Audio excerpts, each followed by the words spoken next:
ఈరోజు ఆర్మూర్ మున్సిపాలిటీ పరిధిలో మనకు ఏదైతే బడ్జెట్ సమావేశము ఏర్పాటు చేసినారో కమిషనర్ గారు, ఆ సమావేశానికి మా 8 మంది బీజేపీ కౌన్సిలర్లు అందరూ కూడా రావడం జరిగింది.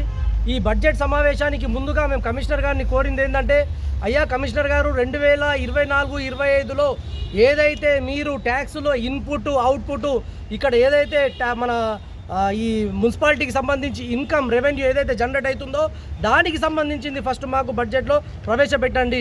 దాంట్లో మీకు ఎన్ని వచ్చినాయి గతంలో కూడా మేము తెలియజేయడం జరిగింది.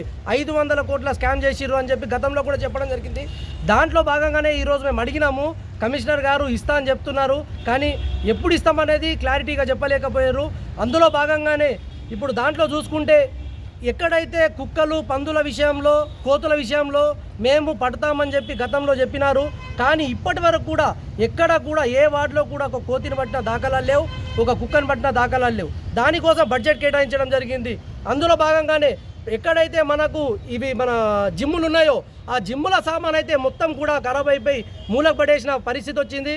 అయినా కూడా కనీసం దానికి బడ్జెట్ పెట్టిరు, కానీ కనీసం గ్రీజ్ పెట్టేటోడు లేడు, కనీసం దాన్ని పానతో తిప్పి టైట్ చేసినోడు లేడు. దాని మీద కూడా బడ్జెట్ కేటాయించారు, దాని మీద కూడా మాకు అవన్నీ ఇవ్వాలన్నారు. మళ్ళీ దాంట్లో భాగంగానే 36 వార్డులలో ఎక్కడైతే డ్రైనేజ్లు, బీటీ రోడ్లు, సీసీ రోడ్లు చేపట్టిర్రో దానికి సంబంధించి డీటెయిల్స్ కూడా అడిగినాం మేము.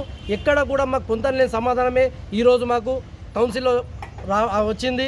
కాబట్టి మేము ఎక్కడైతే 36 వార్డులలో మా కౌన్సిలర్ల పోటీ చేసి ఓడిపోయిన అక్కడ సమస్యలు ఉంటే మేమందరం కూడా పోయి అక్కడ అక్కడ ఫైట్ చేస్తామని చెప్పి ఇవాళ మీకు తెలియజేస్తా ఉన్నాం. భారత్ మాతాకి జై.